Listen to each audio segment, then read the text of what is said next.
पहलगाम आतंकी हमले के बाद भारत 2000 से ज्यादा अवैध बांग्लादेशी घुसपैठियों को वापस भेज रहा है।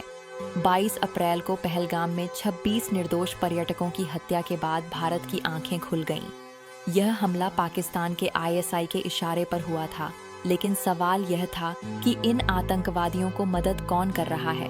7 मई को ऑपरेशन सिंदूर के साथ ही भारत ने ऑपरेशन पुशबैक भी शुरू किया। गुजरात से शुरू होकर दिल्ली, हरियाणा, असम, महाराष्ट्र और राजस्थान तक सभी राज्यों ने मिलकर अवैध प्रवासियों की पहचान की। सबसे दिलचस्प बात यह है कि 2000 लोगों को जबरन वापस भेजा गया, लेकिन उतनी ही संख्या में लोग डर के मारे खुद ही सीमा पर आकर वापस चले गए। यही है भारत की नई नीति का असर। इंडियन एयरफोर्स के विमानों से इन्हें सीमा तक पहुंचाया जा रहा है। BSF उन्हें अस्थायी कैंप में रखता है, खाना देता है, बांग्लादेशी मुद्रा देता है और फिर वापस भेज देता है। यह है व्यवस्थित डिपोर्टेशन। गुजरात से सबसे ज्यादा लगभग आधे लोग वापस भेजे गए हैं। क्यों?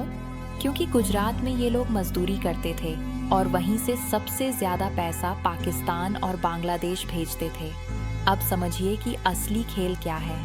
ये अवैध प्रवासी सिर्फ मजदूर नहीं थे, ये स्लीपर सेल्स थे। पहलगाम हमले के बाद NIA की जांच में पता चला कि कैसे ये लोग आतंकवादियों को जानकारी देते थे।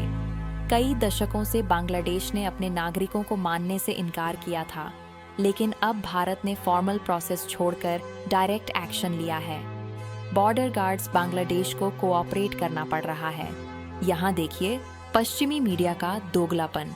जब ट्रंप अमेरिका में इलीगल इमिग्रेंट्स को डिपोर्ट करता है तो वे चुप रहते हैं, लेकिन भारत करे तो ह्यूमन राइट्स की बात करते हैं। सच्चाई यह है कि ये अवैध प्रवासी भारत की डेमोग्राफी को बदलने की साजिश का हिस्सा थे। खासकर असम, त्रिपुरा और पश्चिम बंगाल में हिंदू पॉपुलेशन को माइनॉरिटी बनाने का खेल चल रहा था।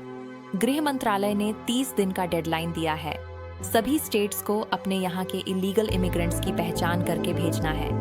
यह सिर्फ शुरुआत है। अब बांग्लादेश की यूनुस सरकार परेशान है।